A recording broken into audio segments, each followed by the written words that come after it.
welcome back to my kitchen. I'm so glad you're here joining me today. We're making a recipe that's not really baking. They're called no-bake Power Bites. It's a super easy recipe that you can change in lots of ways to adapt what you want. I found the recipe on allrecipes.com and it is by Risa Robertson. So let's get started. Okay, so to make these no-bake Power Bites, here's what Risa says you're gonna need. She tells you that you're gonna need a 1/2 cup of almond butter, a 1/3 cup of honey, 1 teaspoon of vanilla extract or more to taste, 1 cup of rolled oats, 1 cup of unsweetened shredded coconut, 1/2 cup of chocolate chips, 1/2 cup of cocoa nibs, and 1 pinch of sea salt to taste. So I started making this when we were in quarantine, so I didn't have all of the ingredients, so I kind of made it my own by changing things up a little bit.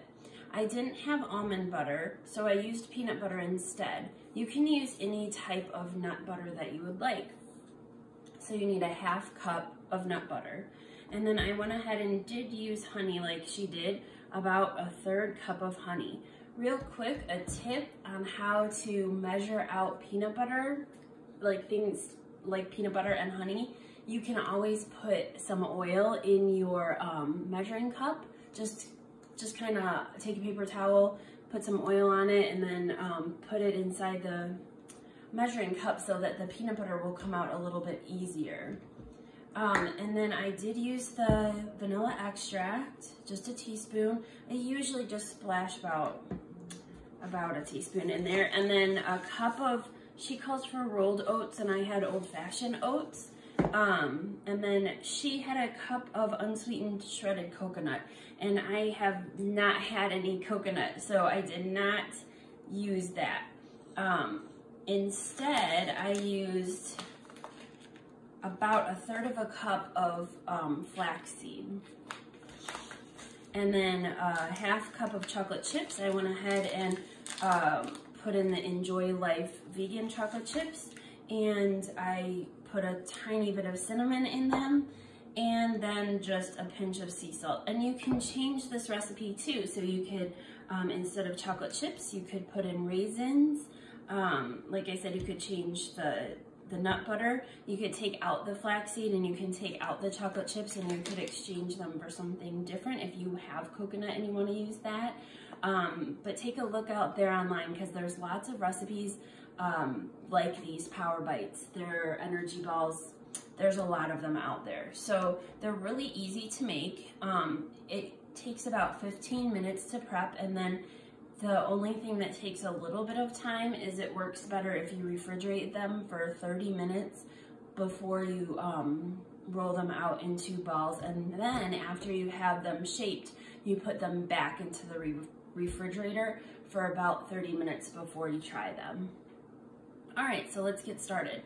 In my bowl, so you don't need a huge bowl for this. I've got like my small Pyrex bowl. I have already measured out my peanut butter and my honey, and then I just need a little bit of vanilla extract.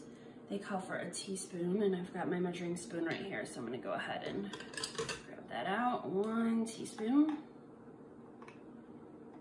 Go ahead and put that in there. And then 1 cup of rolled oats.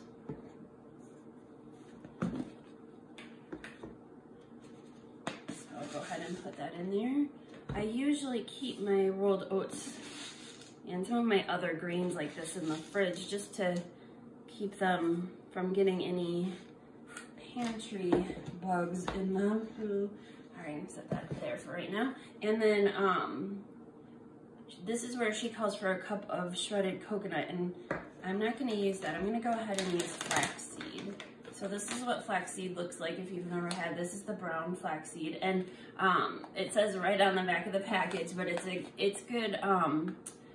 good way to increase the amount of omega-3 fatty acids that you get in your diet. I think I might have mentioned before that I am vegan and mostly vegan, but mostly I had been vegetarian, but mostly went vegan because of not being able to have milk. So adding that fatty acid when you can get it is a good idea.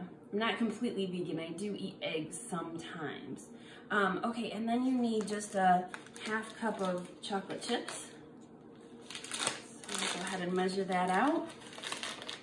Hope you guys are all doing good today. It's kind of cloudy here and a little gloomy this morning, but it's a good day to stay in. It's been really windy lately too, so all of the leaves are falling off of the trees just from all the wind blowing them off. All right, so chocolate chips, and I'm just gonna put a little bit of cinnamon, just because I think cinnamon makes everything taste really good. I might have to do some more baking today because it feels like a good day to turn the oven on. I was thinking about maybe making chocolate chip cookies. All right, so I'm gonna just go ahead and very carefully stir this together. Just kind of incorporating it or folding it rather than like stirring, because you have to try to get all that honey mixed in with the peanut butter, with the oats. I guess alternatively, you could have measured out all of your oats first. That way you wouldn't have all the sticky stuff at the bottom of your bowl, but you can see it doesn't seem to make a lot of, it's not a lot of product. You probably get, she says about 24. Of course, it would depend on how big you shape them, but I think you get about, I'm not sure if I've gotten as many as 24. I tend to make them too big. All right, so we'll get this mixed up, and once you have everything kind of incorporated into the batter here so that most of it is off the sides of the bowl, you can kind of see there, you're gonna stick it in the fridge for about 30 minutes. So you can set your timer for 30 minutes. I'm gonna just go ahead and leave my spoon right in there, and I'm gonna go put this in the fridge, and we'll wait for 30 minutes for this to kind of change its consistency a little bit. It'll get harder, it'll get easier to roll out. And then when we're ready to roll it out, what we're gonna need is a cookie sheet. I have a smaller cookie sheet that will fit into my refrigerator. So some sort of a cookie sheet or tray of some sort to put it on. And then you could even put it in a large pan if that's what you have. I usually put down parchment paper so that it doesn't stick to the tray, and then I put it back into the refrigerator for another 30 minutes. So we'll go ahead and put this in the fridge, and I think while we are waiting for it to cool off a little bit, to kind of come together a little bit more, we'll hop over to the kitchen table and we'll do some painting. All right, see you soon. All right, so we're back. We had our mix for our no-bake Power Bites in the refrigerator for about half an hour, and now we're gonna kind of roll them out, form little balls to put back into the refrigerator. So I have my cookie sheet, my tray with a, it is lined with parchment paper, and we'll go ahead and just wash my hands, and I'm just going to actually just kind of free form. I'm not going to roll them out. Little balls that are about an inch and a half across, maybe an inch across. And you can change the size of them because the batter is a little bit cold now. It should go together a little bit easier. That's why you put it in the fridge for 30 minutes. So then after I'm done with these, and I'm just kind of putting them on the cookie sheet so that they're not touching each other, I'll put them back in the fridge, and then I should be able to keep them in the fridge for about half an hour until I'm ready, and in about half an hour I can take them off of the cookie sheet, and then you just put them in some sort of a container, Rubbermaid or whatever, to keep them, and then they last for quite a while in the fridge, at least a couple at least a week in the fridge. They stay nice and fresh if you can keep them in there for a whole week.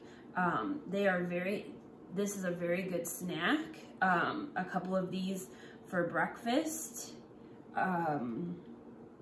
Makes a really good fast breakfast since it's oatmeal and peanut butter and honey. And then you can also use it as a snack or a healthier dessert. It's a great option. And like I said before, if you have a peanut allergy, you can definitely change it to a different nut butter. And there are lots of different ways that you can change this recipe. So I hope you have fun creating your own no-bake Power Bites. Ingredients based on your allergy or food sensitivity needs and based on your likes. So I hope you enjoy trying out this recipe. I'll put a link to the original recipe from allrecipes.com by Risa Robertson. Thanks so much for joining me in the kitchen today, and I'm just gonna finish making these and then putting them in the refrigerator for another half hour, and then don't forget to put them into some sort of a little container just to keep them a little bit fresher in the fridge for longer. Have a great day.